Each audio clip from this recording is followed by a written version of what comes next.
찬송가 543장 부르겠습니다. 543장 찬송.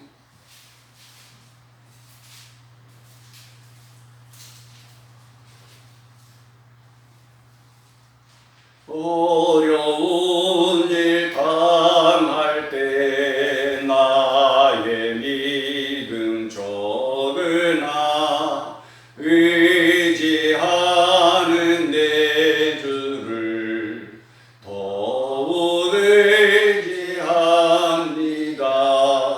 세월 지나갈수록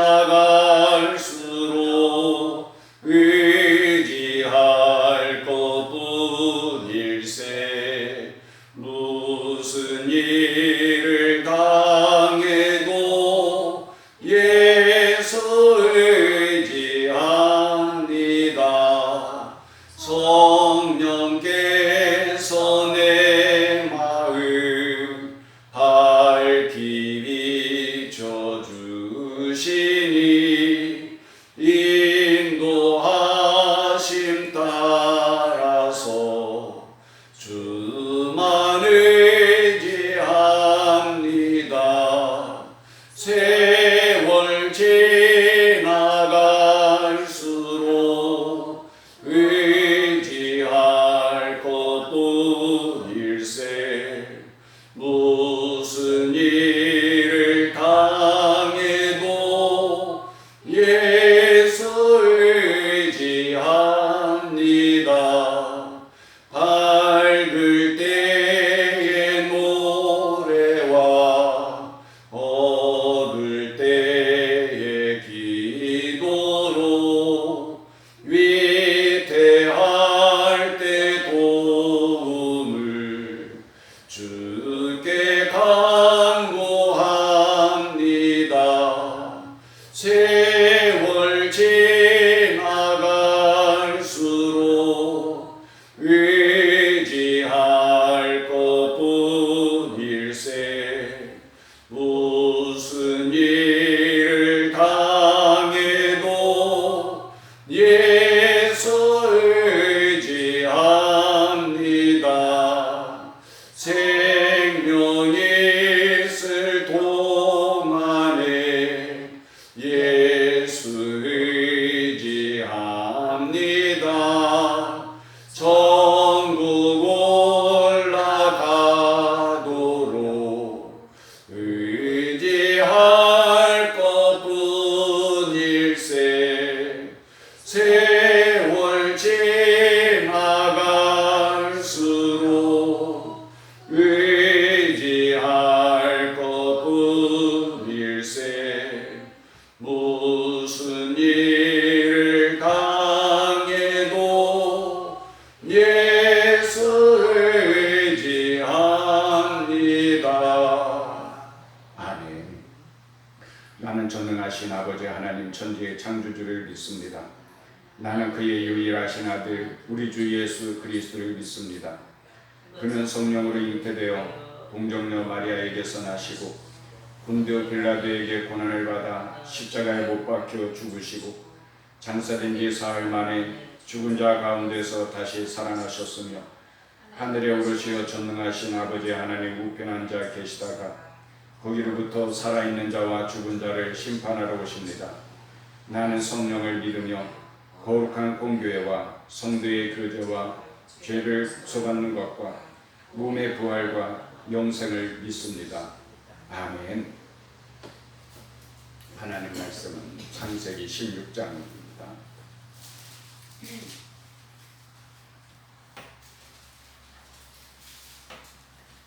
창세기 16장 말씀 같이 읽습니다. 아브라함의 아내 사레는 출산하지 못하였고 그에게 한 여종이 있으니 애굽 사람이요 이름은 하갈이라. 사레가 아브라함에게 이르되 여호와께서 내 출산을 허락하지 아니하셨으니 원하건대 내 여종에게 들어가라. 내가 곧 그로 말미암아 자녀를 얻을까 하노라 하매 아브라함이 사레의 말을 들으니라. 아브라함의 아내 사레가 그 여종 애굽 사람 하갈을 데려다가 그 남편 아브라함에게 첩으로 준 때는 아브라함이 가나안 땅에 거주한 지 10년 후였더라. 아브라함이 하갈과 동침하였더니 하갈이 임신하매 그가 자기의 임신함을 알고 그의 여주인을 멸시한지라. 사레가 아브라함에게 이르되 내가 받는 모욕은 당신이 받아야 옳도다. 내가 나의 여종을 당신의 품에 두었거늘 그가 자기의 임신함을 알고 나를 멸시하니 당신과 나 사이에 여호와께서 판단하시기를 원하노라. 아브라함이 사레에게 이르되 당신의 여종은 당신의 수중에 있으니 당신의 눈에 좋을 대로 그에게 행하라 하매 사레가 하갈을 학대하였더니 하갈이 사레 앞에서 도망하였더라. 여호와의 사자가 광야의 샘물 곁 곧 술깃 샘 곁에서 그를 만나 이르되 사레의 여종 하갈아 네가 어디서 왔으며 어디로 가느냐. 그가 이르되 나는 내 여주인 사레를 피하여 도망하나이다. 여호와의 사자가 그에게 이르되 네 여주인에게로 돌아가서 그 수하에 복종하라. 여호와의 사자가 또 그에게 이르되 내가 네 씨를 크게 번성하여 그 수가 많아 셀 수 없게 하리라. 여호와의 사자가 또 그에게 이르되 내가 임신하였은즉 아들을 낳으리니 그 이름을 이스마엘이라 하라. 이는 여호와께서 네 고통을 들으셨음이니라. 그가 사람 중에 들나귀같이 되리니 그의 손이 모든 사람을 치겠고 모든 사람의 손이 그를 칠지며 그가 모든 형제와 대항해서 살리라 하니라. 하갈이 자기에게 이르신 여호와의 이름을 나를 살피시는 하나님이라 하였으니 이는 내가 어떻게 여기서 나를 살피시는 하나님을 배웠는가 하니라. 이러므로 그 샘을 부엘라 헤로이라 불렀으며 그것은 가데스와 베레 사이에 있더라. 하갈이 아브라함의 아들을 낳음에 아브라함이 하갈이 낳은 그 아들을 이름하여 이스마엘이라 하였더라. 하갈이 아브라함에게 이스마엘을 낳았을 때에 아브라함이 86세였더라. 아멘. 이 한 주간도 주님과 동행함으로 기쁨과 행복이 넘치는 좋은 날들이 되시기를 축복합니다. 우리는 평범한 사람들이 아닙니다. 하나님의 자녀로 거듭났습니다. 우리의 심령 가운데 성령님이 임재하여 계심을 믿습니다. 우리 주님께서는 말씀하셨습니다. 믿는 자는 나의 하는 일을 그도 할 것이요 그보다 더 큰 일도 하리라고 하였는데 우리에게 그러한 믿음과 비전이 있기를 바랍니다. 오늘 창세기 16장 말씀을 함께 읽었는데 오늘은 이제 사레의 여종인 하갈을 통하여서 아들을 낳게 되는데 그 아들의 이름이 이스마엘이죠. 이것이 우리에게 주는 영적 의미가 무엇인가 하는 것을 말씀하고 있습니다. 2절 보면 사레가 아브라함에게 이르되 여호와께서 내 출산을 허락하지 아니하셨으니 원하건대 내 여종에게 들어가라. 내가 혹 그로 말미암아 자녀를 얻을까 하노라 하매. 아브라함이 사레의 말을 들으니라 그랬어요. 그러니까 사레는 결혼하고 나서도 수십 년이 지났는데 아이를 낳지 못해요. 또 하나님께서 아브라함으로 말미암아 큰 민족을 이루겠다고 아브라함을 택하셨을 때에, 그러니까 창세기 12장에 보면은 그때에 하나님께서 아브라함에게 약속을 하셨거든요. 그러고 나서도 10년이 넘었는데도 하나님께서 사레에게 아들을 주시지 않아요. 자, 그렇게 되니까 사레로서는 하나님께서 나에게는 아들을 주시지 않는구나. 태의 문이 닫혀져 있구나. 그러니 남편 아브라함도 더 늙기 전에 빨리 아들을 낳도록 해야 되겠는데 내가 아들을 낳지 못한다고 한다면은 방법은 다른 방법 없잖아요. 여종, 애굽 사람인데 하갈을 통하여서 아들을 낳도록 하는 거예요. 우리나라도 옛날에는 시바지라는 게 있지 않았습니까? 그런 방법을 통해서라도 더 늦기 전에 남편 아브라함도 더 늙어버리면 이제 그나마도 자녀를 얻을 수 없으니까 다른 방법으로라도 여종을 통해서라도 빨리 아들을 낳도록 해야 되겠다 해서 사레가 아브라함에게, 남편 아브라함에게 말을 했고 또 아브라함은 그 사레의 말을 들으니라 그랬어요. 여기에서 우리가 생각해야 될 것은 뭐냐면은 사람은 참 조급해요. 서둘러요. 사례가 얼마나 훌륭한 사람입니까? 10년을 기다린 거예요. 하나님께서 말씀하시고도 오래 기다린 거죠. 쉽게 말하면 기다릴 만큼 기다린 거예요. 참을 만큼 참은 거예요. 10년을 기다렸다는 건 굉장히. 그런데도 안 되니까 어때요?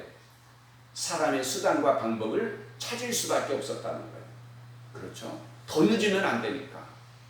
기다릴 만큼 기다리다가 안 되니까 할 수 없이 사람의 수단과 방법을 찾을 수밖에 없었는데 그게 바로 여종을 통하여서 아들을 낳는 것이다. 그러나 하나님 편에서 볼 때는 어때요? 결코 늦지 않다는 거예요. 왜 늦지 않습니까? 하나님은 전능하신 하나님이시기 때문에. 아브라함이나 사라 입장에서는 하나님이 큰 민족을 이루려면 사실 그 다음에 보더라도 아들을 계속 낳아야 돼요. 그리고 그 아들도 빨리 자라가지고 20대 30대 돼서 또 아들을 낳고 그래서 부지런히 낳아야 그래야 민족을 이루죠. 이게 사람 생각이에요. 그러나 하나님 편에서는 아니에요. 하나님은 결코 조급하거나 서두르시지 않아요. 하나님의 때가 있어요. 또한 하나님은 뭐예요? 인간의 방법에 적당히 타협하시는 하나님이 아닙니다. 하나님은 절대자이신 거예요. 언제나 하나님의 뜻대로, 하나님의 계획대로, 하나님의 방법대로 이루어 가시는 것을 믿습니다. 이게 기독교의 특징입니다. 기독교는 하나님을 믿잖아요. 그 하나님은 절대자인 거예요. 절대 진리인 거예요. 인간과 적당하게 타협하는 게 아니에요. 이 복음의 절대성 때문에 기독교가 많은 미움을 받고 공격을 받고 비난을 받아요. 왜 그러냐면 다른 종교들은 적당하게 타협이 이루어져요. 그러나 기독교는 그게 안 되는 거예요. 그래서 세상 사람들이 기독교를 볼 때는 참 편협하다, 고집스럽다, 어떻게 자기들밖에 모르냐, 이기주의적이다, 그런 말들을 해요. 그러나 이것이 복음의 절대성이고 하나님은 절대자라는 거예요. 기독교는 그럴 수밖에 없는 것이 하나님 외에 다른 신이 없다는 거예요. 오직 여호와 하나님. 다른 신을 섬기는 것을 하나님이 용납하지 않아요. 하나님께서 딱 못 박으셨어요. 그러니까 타협할 수가 없는 거예요. 너를 위하여서 우상을 만들지 말고 그것들에게 절하지 말라는 거예요. 그 다른 종교들은 교회 와서 예배도 드리고 다 해요. 그러나 기독교는 절에 가서 할 수가 없어요. 왜? 우상 앞에 절하지 말라고 했으니까. 욕을 얻어먹고 공격당할 수밖에 없어요. 우리 주님도 뭐라고 말씀하십니까? 내가 그 길이요 진리요 생명이니 나로 말미암지 않고는 아버지께 올 자가 없느니라. 딱 못을 박은 거예요. 예수 그리스도 외에는 구원받을 수 있는 다른 길이 없어요. 주 예수를 믿으라. 그리하면 너와 네 집이 구원을 얻으리라. 예수님 외에는 방법이 없는 거예요. 오늘 말씀 가운데서도 보통 다른 종교 같으면 이 정도면 야 사례 너 참 훌륭하다 오래 기다렸다 하면서 적당하게 타협할 수 있잖아요. 하나님은 그게 안 됩니다. 사람의 수단과 방법으로 한 것은 하나님의 뜻이 될 수 없어요. 하나님의 목적이 될 수 없어요. 그 다음에 우리가 보게 되는 것은 4절에 보면 아브라함이 하갈과 동침하였더니 하갈이 임신함에 그가 자기의 임신함을 알고 그의 여주인을 멸시한지라. 이것도 우리들에게 주시는 교훈이 있죠. 그러니까 하갈 같은 경우는 뭐예요? 아브라함하고 동침하니까 그냥 금방 임신이 되는 거야. 임신이 되는 거야. 그게 정상적인 거죠. 많은 사람들은 그래야만이 하나님이 복을 주셨다 이렇게 생각해요. 하갈은 하나님께서 복을 주신 거고 사례는 하나님이 복을 안 주셨다, 미워하신다 그렇게까지 생각해요. 아닙니다. 하갈도 은혜지만 사례도 은혜인 거예요. 그 이제 뒤에 보면 나오는데 정상적으로 또 빨리 하나님께서 복을 주시는 경우도 있지만은 사례 같은 경우에는 앞에서도 말씀드렸지만은 하나님의 분명한 계획이 있는 거예요. 뜻이 있는 거예요. 믿음이라는 것이 무엇인지, 믿음의 조상이 되기 위해서는 어떤 과정을 거쳐가야 되는지 하나님의 다 계획이 있어요. 불가능을 가능케 하시는 분이시다. 그게 믿음이에요. 바라는 것들의 실상이다. 이게 믿음이에요. 그걸 하나님은 이루셔야 된단 말이에요. 그걸 이루기 위해서는 뭐예요? 아브라함도 사레도 생산의 능력을 다 잃어버렸을 때 그때까지를 기다리는 거예요. 사람 편에서는 그러면 끝나는 거예요. 절망이에요. 그러나 하나님 편에서는 결코 끝이 아니에요. 절망이 아니에요. 그것이 오히려 새로운 시작이 된 거예요. 여러분, 같은 원리로 이것도 생각해 보세요. 베드로가 밤새 그물을 던져서 고기를 잡는데 한 마리도 낚지를 못하는 거예요. 이상하지 않아요? 다른 때는 그물을 던지는 고기가 잘 잡혔는데 그 밤에는 밤새 그물을 던지는데도 한 마리도 잡지 못해요. 그것도 기적 아닙니까?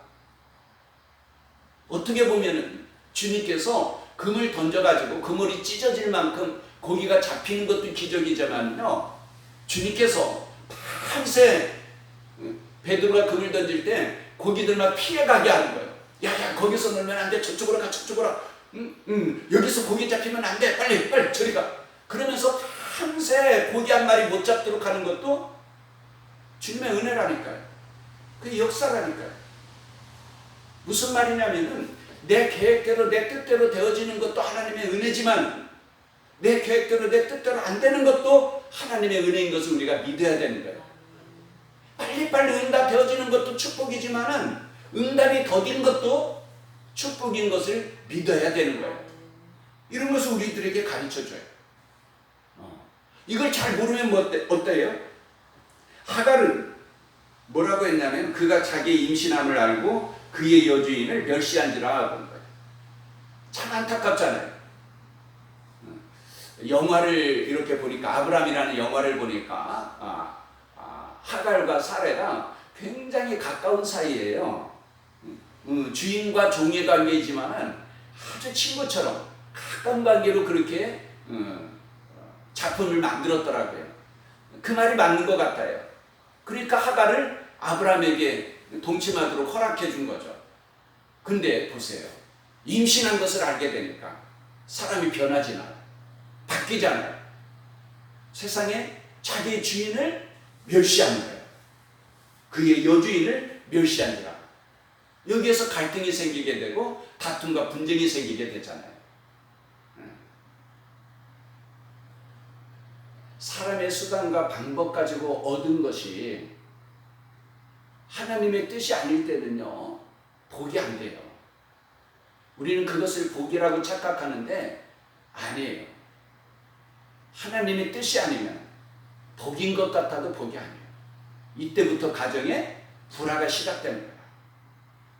참, 그 전까지만 해도 주인과 종의 관계가 아니라 친구의 관계요, 자매의 관계처럼 그렇게 가깝고 사랑스럽고 좋은 관계였었는데 사람의 수단과 방법 가지고 무엇인가 이룬 것 같고 얻은 것 같고 성공한 것 같고 그렇게 되어지게 되니까 오히려 잃어버리는 게 더 큰 거예요.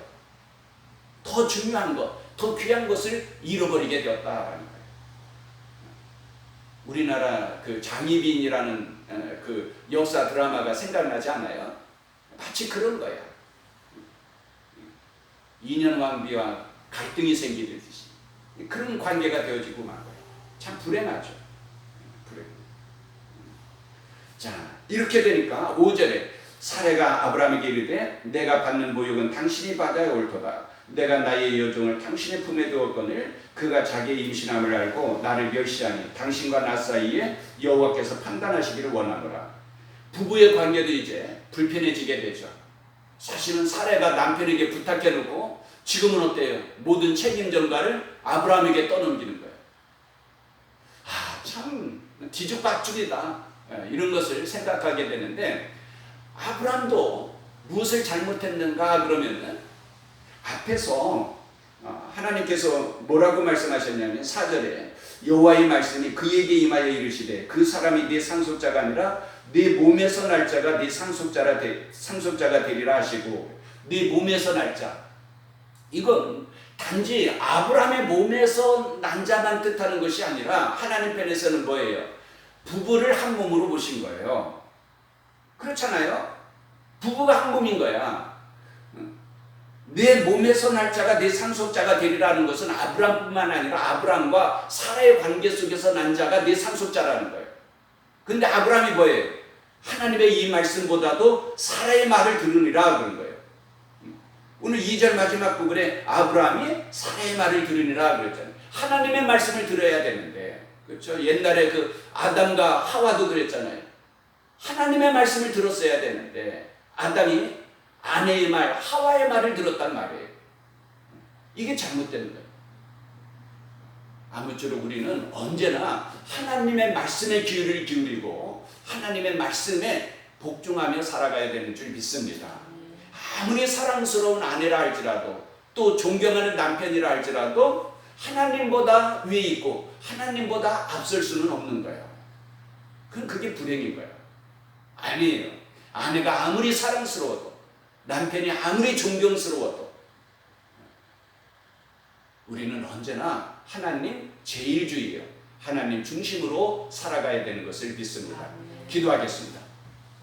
하나님 아버지 감사합니다. 어제 거룩하고 복된 주일 아버지 앞에 예배하게 하시고 우리에게 새로운 한 주간을 허락하여 주셨으니 감사합니다. 이 한 주간 동안도 내가 누구인가를 잘 알게 하여 주시고, 그래서 한 번밖에 없는 우리의 짧은 인생을 가장 아름답고 가치 있게 살아가며 하나님께서 우리에게 맡겨주신 사명을 감당하되 믿는 자는 큰 일을 하리라고 하였으니 큰 비전을 갖고 살아갈 수 있게 하여 주옵소서. 또 아브라함을 통하여서 우리의 믿음을 다시 점검해 볼 수 있으니 감사합니다.